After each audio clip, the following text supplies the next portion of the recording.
Welcome to the World Schema Therapy Day 2025. My name is Christof. I have the honor to introduce Schema Therapy for Children and Adolescents to you. And for that reason, I say some words about myself. So, as you can see here in the slide, I am based in Germany, West Germany, in Düsseldorf. And I'm a clinical psychologist and a therapist for children and adolescents. And I'm coordinator for children and adolescents issues in the ISST. So here on this slide, you can see my contact data.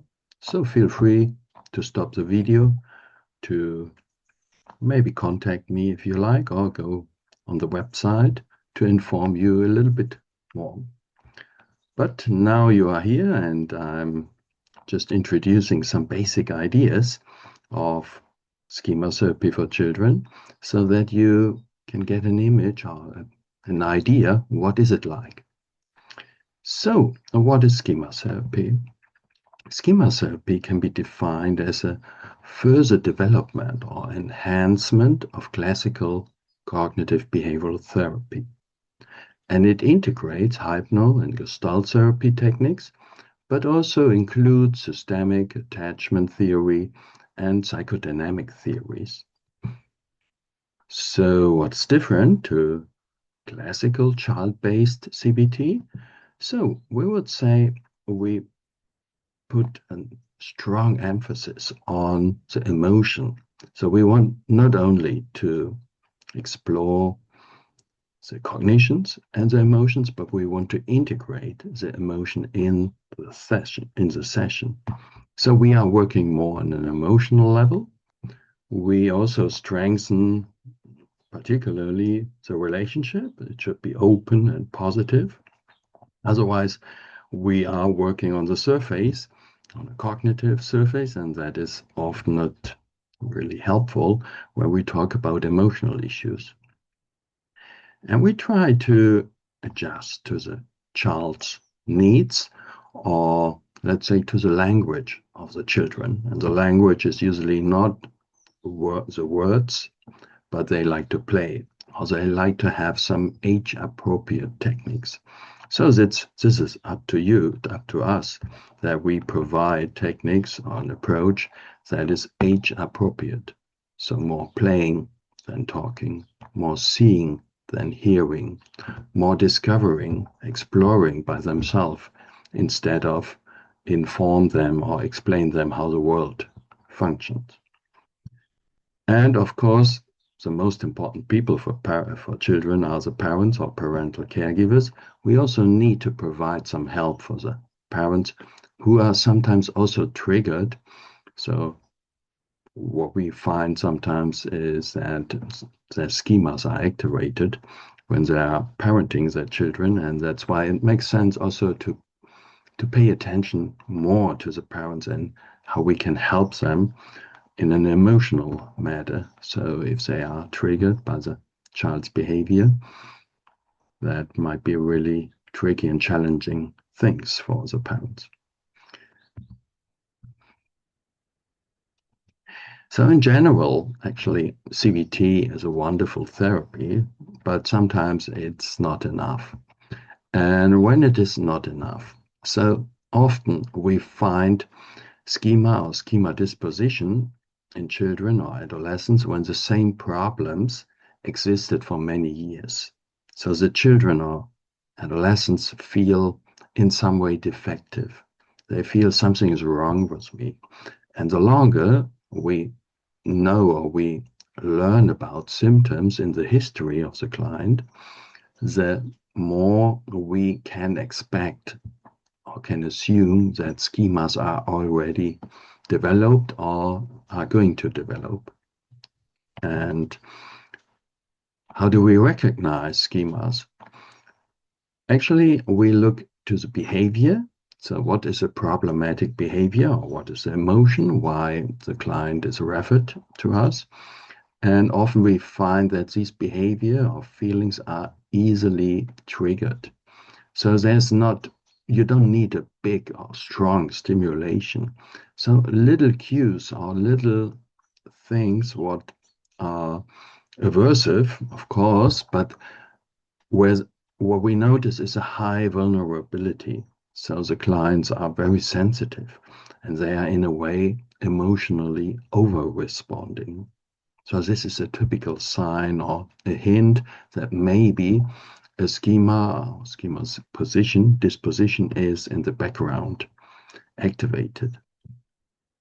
And you sometimes also see when children or parents are hurt for a long time. So let's say there is any injustice, anything happened what is absolutely not acceptable. And that is, of course, bad, but that happens. The point is here that the client or parents are not able to come back. So why? Because they are so much hurt. And it takes hours or maybe sometimes days till they come back and where we can reconnect to them. So that's a sign actually that something deeper going is hurt. And we often also notice that simply that our therapeutic approaches, which are actually quite good uh, for the majority of clients, in some clients do not work. So when the same mistakes occur over and over again, though the child knows the problem well, but cannot change it, there's simply a lack of the power to change something, then we also are very alert and think, did I really understand the deeper going patterns? So often we find some schemas or schema dispositions. By the way, these criteria are also applicable to parents. So also when the parents have for many years problems in parenting or in regulation their emotions, especially in upbringing issues, or when the parents are also very easily hurt.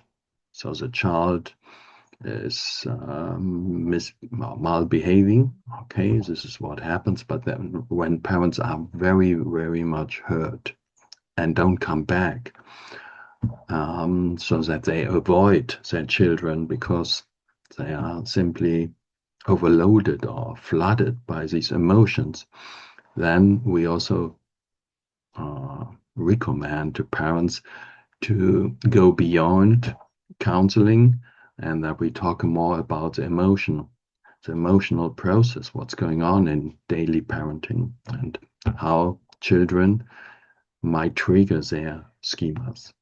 So if you're interested in that, don't miss the other talks within this Children and Adolescent track of our World Schema Therapy Day. And there are also some contributions to the parent work or schema coaching for parents. So, in general, we are looking for symptoms, of course, and we also have usually a ICD-10 or 11 diagnosis or DSM-5. But honestly speaking, we are not so much guided by the disorder that is diagnosed. We simply looking what is the problem. And we look on the behavioral level and of course also on the emotional level. So we really are more focusing on which behavior causes people to be concerned, actually. Insofar, schema therapy is a disorder independent approach. And we are looking for the symptoms and we try to understand what causes the problematic behavior. So, what's behind? And this is something what I will refer to later. We always try to understand what is behind the symptom. So you see mentioned here some disorders where we have good experience. And in general, we can start or we have techniques for children of 4 years already. But most clients, most children are already in school, so 6, 7, 8 years. And then we have a rich repertoire of techniques, approaches for all kind of ages and problems. And so in schema therapy for children, we have many approaches and different materials how we can reach the client. In general, it is not a short-term therapy, so we need at least 10, 20 sessions actually to go deeper. But the more sessions we have, the deeper we can go usually. So it's, from our point of view, we need 30 sessions, including the parent work at least, and depending on the client and the history, of course, it might be also more. But it is not a short-term therapy. Why? Because we are trying to get deeper. So we try to find some in-depth understanding where the problems comes from. That takes time. Let's have a look on the architecture of schema therapy.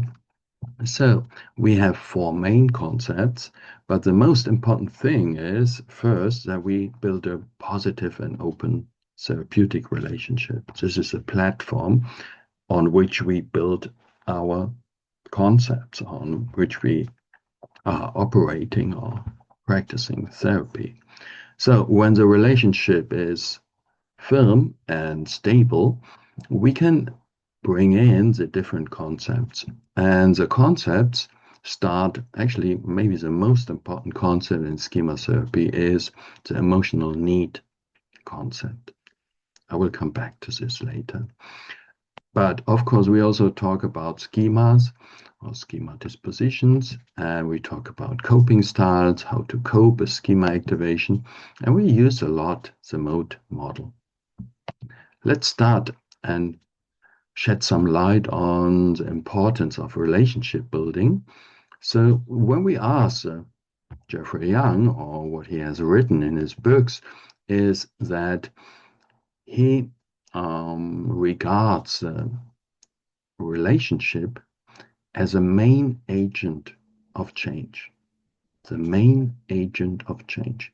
So we are sometimes thinking about what is most powerful in schema therapy. So maybe we talk about imagery rescripting techniques, or we talk about chair dialogues, or similar techniques, and we think what is the best, what's the most powerful and effective approach. But to make it simple, the relationship is the most important thing. And this is sometimes underestimated, that we think we know so many nice and powerful techniques, so let's start with these techniques. But please don't forget, the relationship building is really crucial. It is key to that all these approaches and techniques might work at all. So this is what Jeffrey Young actually also pointing at, is don't forget the relationship and don't be too quick. Take your time, be patient, allow the client to get to know you and you get to know the client. So that usually takes, after diagnostic phase, we usually spend 1 to 3 hours sessions where we talk only about the relationship. Or we usually talk about resources, strengths, achievements. So what we try to convey is a certain attitude. In this attitude, we provide or convey really our empathy and warmth and acceptance. And the client really need to feel, I'm not just an appointment, one of many. I am here seen, I'm heard, or I am felt. That would be the perfect experience that the client's supposed to make. And what we usually do is we ask them for resources, strengths, and our attitude is that we are learning from the child client. So we are the student of the professor child. And we are really grateful when they are willing to come to our office and spend an hour or so with us and explain us the world they live in. So this is really a gift for us as adult therapist here right now to learn more from the world of the client. And when he is willing to show what is important in his life, so what he likes, what he has achieved, and what he has managed already, we are really fascinated. So we are really, really happy to listen to them. And this is something we need to convey. We need to make them feel that. And this is true, isn't it? I mean, this is a gift when they talk a little bit of themselves. Insofar, we are grateful and we ask them what would you need today or what would be good to do. So in a way, we are like a good mother or father. So and this is the reparenting concept. So the therapist is more or less in a parental function here. It is not the parent, it's the therapist, sure. That's why it's called limited parenting. But in a way, we are as warm, as lovely, as protective, as supportive, as validating as a good mother or father would be. This is really, don't underestimate this point. And of course, relationship needs time, and we need to allow ourselves to have this time. And this is also something we need to explain parents when we talk to them, that we start with this positive way of getting to know each other so that they know we are not just reframing a problem or just say, oh, look how nice a child is. This is a preparation. So building relationship building is a preparation for the work later on. And the more time we spend on relationship building, the deeper we can go. This is just an observation. Okay, let's talk about the four main concepts, and we start with emotional needs. And the needs in many psychological approaches are really key. And maybe you know here Abraham Maslow's hierarchy of needs, very important, very enriching, more than 60 years ago. So it's really, really helpful. So what we use is a slightly different or similar need system.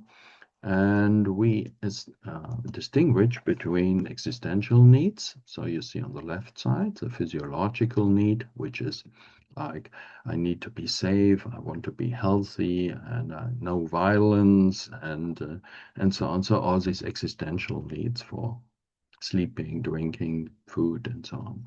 But we also have emotional needs. And here you can see what you probably know, or maybe in different systems, but the needs are more or less the same, no matter which system you follow here or which taxonomy.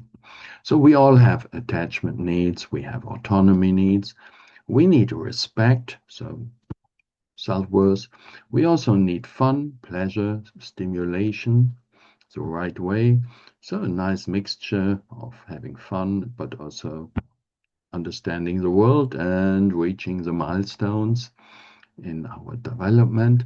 And every human being, especially children, also need a frame, needs a structure, needs an orientation. So rules, clear rules are really crucial for an orientation and also safety feeling for every human being. So these are the needs. And the needs are really important to understand when someone is oversensitive. With other words, when someone is triggered, it often has a history of need frustration. So this is actually our idea. When these needs are repeatedly frustrated or inadequately met, that leaves its marks on someone. And these marks we call schemas. So if I have a strong lack of respect in my life and my parental caregivers or family I grew up were very, very critical, or they were actually had a strong lack of praising me, or I simply needed to function, then this is an issue for me also later in life. So this is what we call the schemas, more or less. And Jeffrey Young defines a schema as a broad and pervasive theme regarding oneself and one's relationship with others. The point is here that these schemas are developed during childhood. So in this life phase where we are when we are working with the children, and sometimes we can observe our child client developing that schemas. Of course, we want to prevent them to build up these schemas. So we try to help the child, but also, again, we need the parents that they understand what do the children need, that they are not further developing their maladaptive schemas, which become more and more dysfunctional and more problematic throughout one's lifetime. That's a problem. And how do we recognize or what belongs to a schema?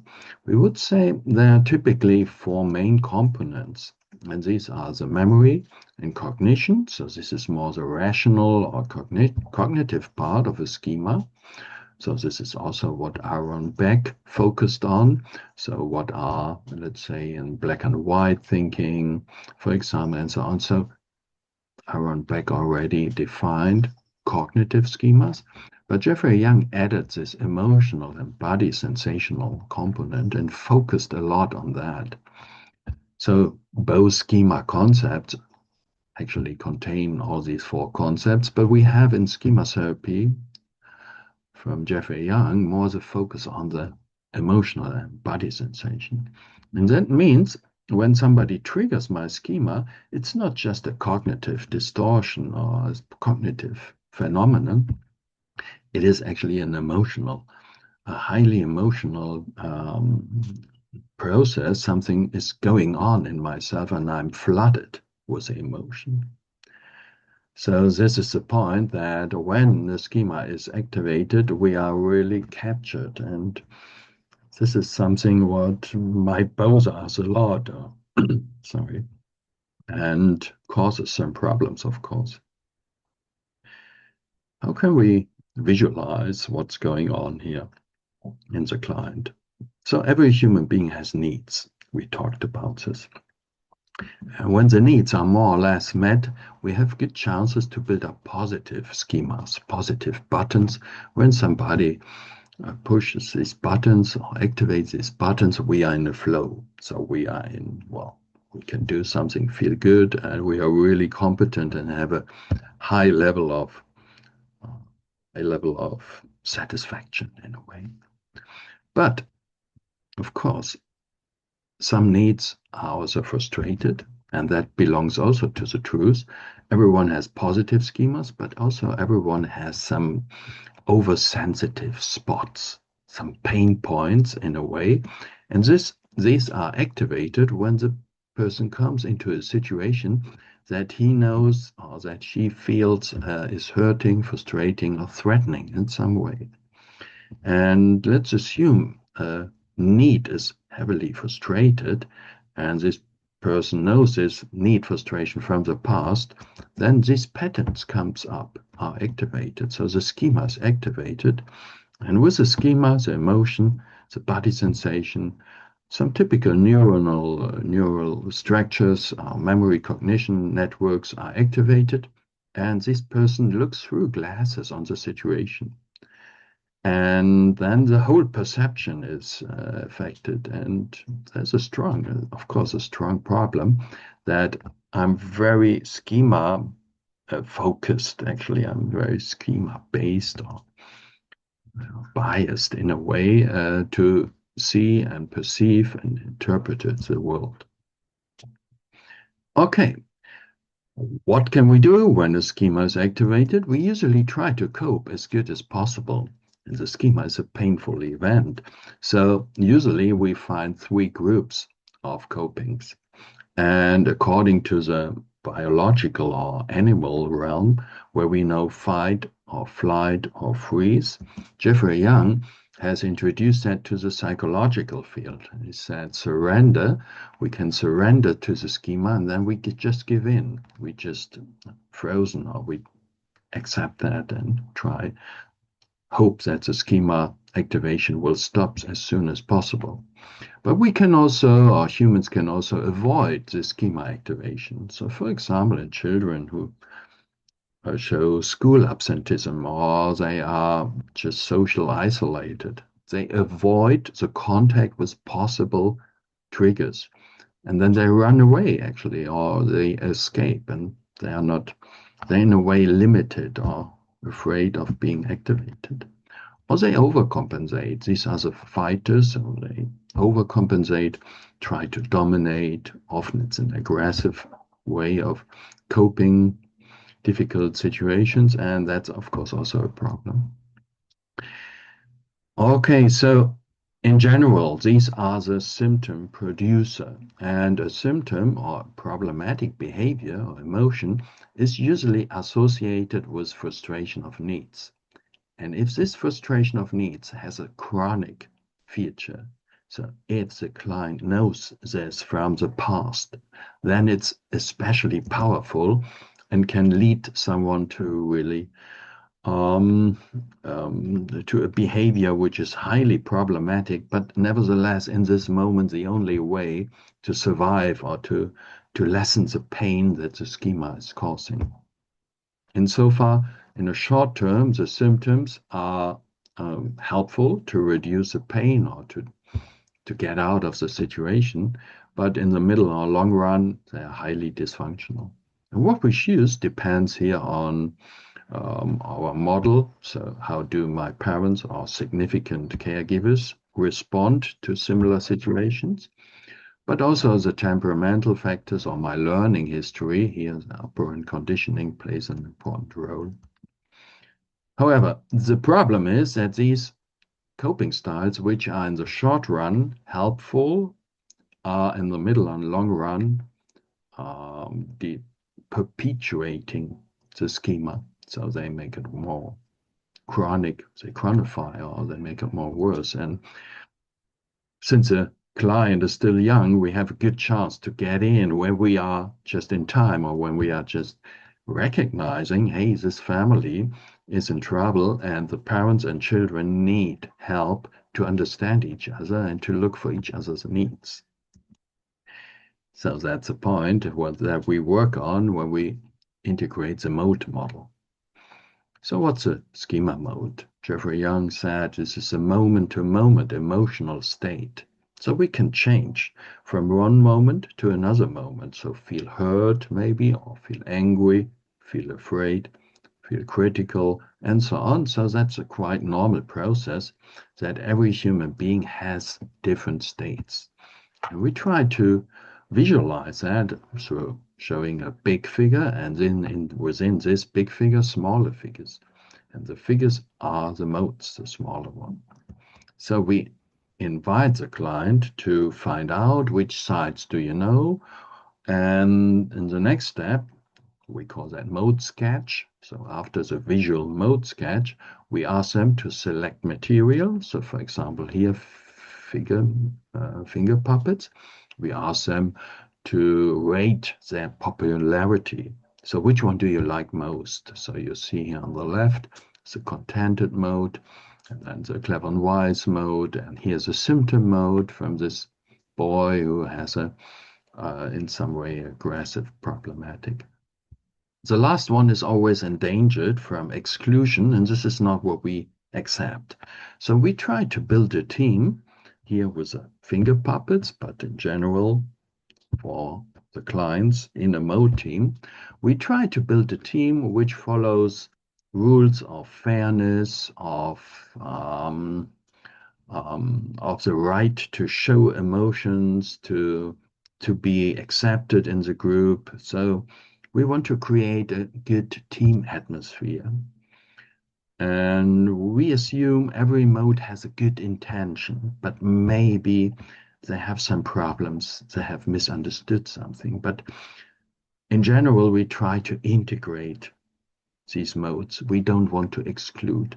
And by asking what is the one which you don't like at all, we have this mode which is endangered to be excluded. That's a big problem because every mode has a function. And here in this case, yes, you can see on the slides, a vulnerable child mode is here, the last one. We wouldn't let go this part anyway, because the vulnerable child mode is our star. It's a king, the queen. We try to help to actually take care first. So usually it's like a client who needs a treatment, like a pain patient, or needs a treatment who's wounded. And here in this example, for example, the raven gets a plaster or gets some medical care. So we emotionally try to help them. And the point is how to integrate this vulnerable part into the team. And for that reason, we need also a therapist puppet. And here you can see myself as a puppet. It's a little puppet of 20 centimeters. So we are playing actually different settings or different problems within the team, and we use a two-level approach. So we play, then we let the puppets talk, and from time to time we go in the meta level and invite the client as a family reflecting team. So the client is actually an expert, and we're talking from clever mode to clever mode, yeah, on the expert level. So this is more the cognitive approach to see what's going on there. And when we have an idea, what do they need, we're going back into the play, and then we play again. So this is actually a wonderful way to integrate emotions, but also to bring in the cognitive capacities and the strengths to think about something. And this is a wonderful interplay between right hemisphere, left hemisphere. So actually following Daniel Siegel's idea of right hemisphere emotional and left hemisphere of verbal and rational focus. So we try to integrate actually also in a neurophysiological sense the capacities to process emotions, but also to think and understand them. However, this is what we do with children, let's say primary school children, and with adolescent children. We often use cards or chairs, and this is actually the question is always the same. What does a vulnerable child in you need? Because we all know this part, and this is in schema therapy a really crucial mode that we try to understand. When something happened where you tend to an emotional over-response, usually the whole inner mode team is activated by the vulnerable child. And the vulnerable child has certain needs, as you know already. And the question is, what would you need when somebody hurts you? And this is not an easy question. We try to figure out what would be helpful. What would be really helpful to self-soothe yourself, to be compassionate, self-compassionate, or allow others to be compassionate to you. And this is really an individual question, and often we have many needs are frustrated. So we really try to help the client to better understand themselves in order to have a chance to express what they need, and that we also can help them to cope or to find functional coping strategies for their difficult life situation. Let's summarize and try to find an overview. So how is schema therapy working? In the first phase, we have a diagnostic phase. So we try to get an idea what's wrong, what do the family and the child need. When we have finished the diagnostic process, let's say after 3, 4, 5 sessions, and we have an idea what's wrong in the family and what does the child need, we again go into the relationship building and not only ask for resources, we really want them to demonstrate their resources. So bring in your dog. Show me how you can dance. You're a good football player? Come on, let's go out. Who is better in dealing with the ball? And so we're really practicing. We really want to see, show me, teach me, please, how did you manage all to learn that? And again, we really want to make them feel well in our session, and we do whatever we can to make them feel really safe and understood. So this is a question we always address them after 5 or 10 sessions. How do you feel with me?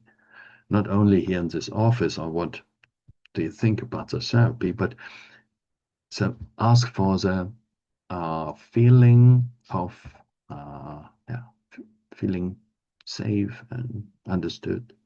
So we really try to make them feel this way. Okay, when we start specifically with schema therapy, we often integrate the idea, what does every human being need? And what about you? What would you help when you're in a difficult situation? So we bring in the idea of positive schemas. I haven't talked about this here right now, but focus on other contributions and talks later on in this CNA track here. So we work a lot on resources and try to integrate that in the case conceptual model, but we also pay attention to the vulnerable or the emotional, the painful spots that the clients also have. And what happens then when somebody activates your emotional buttons, or and this is a matter of to look inside. What is really happening inside? And we start that with a mode sketch. So which modes do you know from yourself? And then we try to figure out together, what is it all about, these modes? What do they have for a history? And whom do you like, and who is helpful and who's not so helpful, and so on. So what we, honestly speaking, try to find out is who are the main or the most needy modes that needs our help. And for that reason, we try to create a case conceptualization where we integrate certain concepts. And the concept is an ABC concept, so from Albert Ellis: activating event, consequence, and what's going on in between. This is a B, it's a belief, but we try to create this belief as an emotional or mode-specific factor here. So between A and C, what's going on? And we integrate the schema model, the mode model, and also the need model. Sounds complicated, but it's not that difficult if you get to. If you really want to learn it, we will find together, I'm pretty sure, so that you can learn it. It's not that difficult.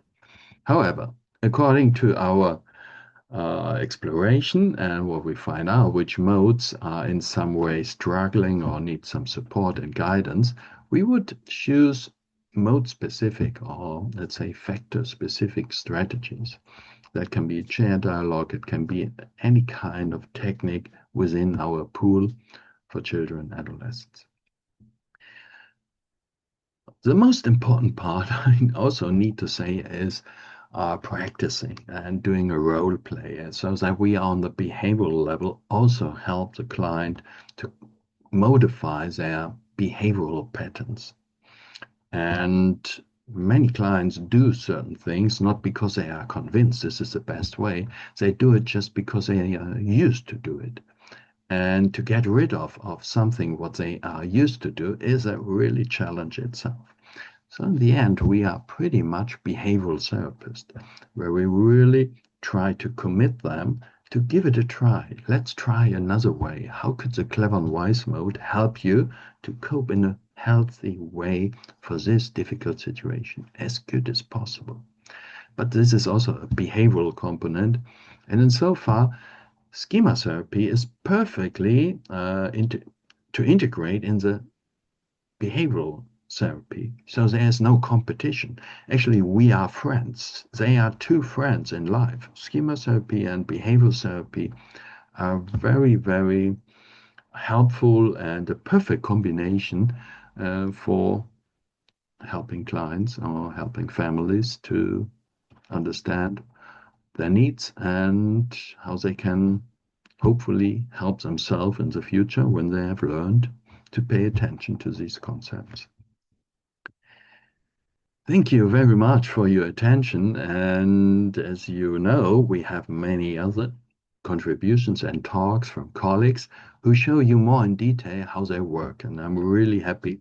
Thank you so much to the group of worldwide schema therapists for children and adolescents. So it's really wonderful to see how this concept is going around the world. And I'm very happy that you and we have the chance actually to see them work and to witness what they do. And at this point, thank you for your attention. So I hope it was in parts interesting or something enriching to you. So thank you very much and hope you have a wonderful day. Goodbye.